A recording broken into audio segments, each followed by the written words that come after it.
Xin chào các bạn đã quay trở lại với review 5 phút. Ở cuối tập 78, sau khi thả ra sinh linh bất diệt, Tiểu Tháp sau đó đã lập tức cùng với Thạch Hạo đi tới nơi đang giam giữ cha mẹ của mình. Lúc này đây, nhìn thấy cha mẹ, Thạch Hạo vô cùng xúc động. Thế nhưng hiện tại, anh ấy cùng gia đình mình lại đang bị ngăn cách bởi trận pháp. Bởi vậy, điều này đã khiến Thạch Hạo vô cùng phẫn nộ. Mang theo luồng sức mạnh kinh khủng khiếp bạo phát, Thạch Hạo bay lên không trung, chỉ trong thoáng chốc, anh ấy đã cầm chiến kích phóng thẳng về phía trận pháp kia. Ở phía dưới, chứng kiến con trai mình đang dùng toàn lực để phá giải trận pháp, hai vợ chồng Thạch Tử Lăng vô cùng mong chờ giây phút gia đình được đoàn tụ. Và rồi, sau nhiều lần dùng toàn lực công kích, Thạch Hạo cuối cùng cũng phá vỡ được trận pháp của Bất Lão Sơn. Lúc này đây, giữa khói bụi mịt mù, Thạch Hạo uy dũng đứng ở nơi đó, ánh mắt vẫn đang nhìn chăm chú vào cha mẹ của mình. Sau đó, mang theo giọt nước mắt hạnh phúc cùng niềm vui vô bờ, Thạch Hạo đã liền chạy tới và ôm chầm lấy cha mẹ của mình. Cuối cùng, khi mọi thứ dần trở lại, đặt tay lên vai con mình, Thạch Tử Lăng kể cho Thạch Hạo nghe rất nhiều chuyện xảy ra khi trước. Còn Tần Di Ninh, lúc này đây, tất cả cảm xúc từ trái tim của người mẹ dường như được nàng gửi gắm hết vào tâm trí. Tuy không nói thành lời, thế nhưng Thạch Hạo đã hoàn toàn cảm nhận được. Và sau khi nghe cha mẹ kể về những chuyện lúc trước, Thạch Hạo cũng kể cho cha mẹ nghe về quãng thời gian trưởng thành của mình. Cứ thế, cả gia đình kể cho nhau nghe rất nhiều chuyện về những gì đã qua. Cũng trong lúc đó, ở tại một tế đàn đổ nát, tranh thủ Bất Lão Sơn không có ai, Tiểu Tháp đã nhanh chóng tận dụng cơ hội đào bới khắp nơi để tìm kiếm bảo vật. Quay trở lại với gia đình Thạch Hạo, trong lúc mọi người đang say sưa nói chuyện, ở phía xa, Tần Hạo đã xuất hiện. Tuy vậy, anh ấy vẫn không nói gì, chỉ lặng lặng lắng nghe toàn bộ cuộc trò chuyện. Chậm rãi tiến về phía trước, đối diện với khung cảnh trước mắt, Tần Hạo nhìn chằm chằm vào Thạch Hạo mà không nói lời nào. Rốt cuộc, trước sự lạnh lùng của em trai, Thạch Hạo cũng phải mở lời.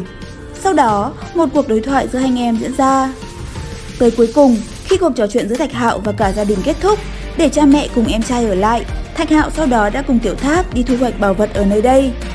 Rất nhanh, dưới sự chỉ dẫn của Tiểu Tháp, Thạch Hạo và nó đã đi tới một nơi được trận pháp màu xanh bao phủ. Ở trung tâm của nó chính là thông đạo để đi vào bên trong. Và dưới sự trâu bò của Tiểu Tháp, nó đã dễ dàng phá vỡ trận pháp để lộ ra thông đạo. Chứng kiến cảnh tượng trước mắt, Tiểu Tháp vô cùng vui sướng. Thế nhưng không chỉ có nó, đá thần thạch lúc này cũng đã thức tỉnh. Chứng kiến báu vật ở ngay trước mặt, hai con mắt của nó sáng lên, hiển nhiên đang rất thèm thuồng. Nhanh chóng đi vào, xuất hiện trước mắt mọi người chính là vàng bạc châu báu, tất cả đều là bảo vật cực kỳ xịn sò của Bất Lão Sơn. Điều này làm cho ai nấy cũng đều rất vui sướng, nhất là đá thần thạch, nó không ngừng nhảy múa bay lượn khắp nơi. Và sau một hồi quan sát, cuối cùng cũng có một thứ làm Thạch Hạo chú ý.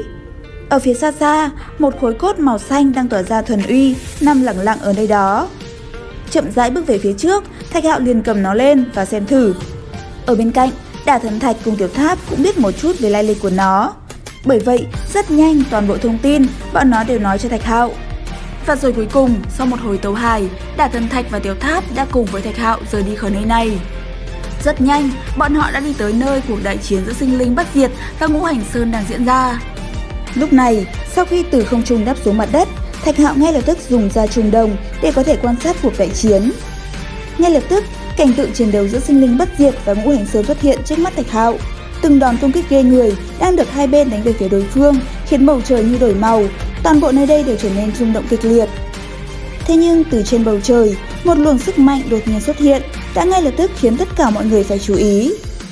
Lúc này đây, cảm nhận được nguy hiểm, ngay lập tức một màn chắn đã được sinh linh bất diệt tạo ra, bao trùm khắp cả một vùng. Tuy vậy, trước sức mạnh kinh khủng đang đè ép xuống, nó cũng dần xuất hiện những vết nứt.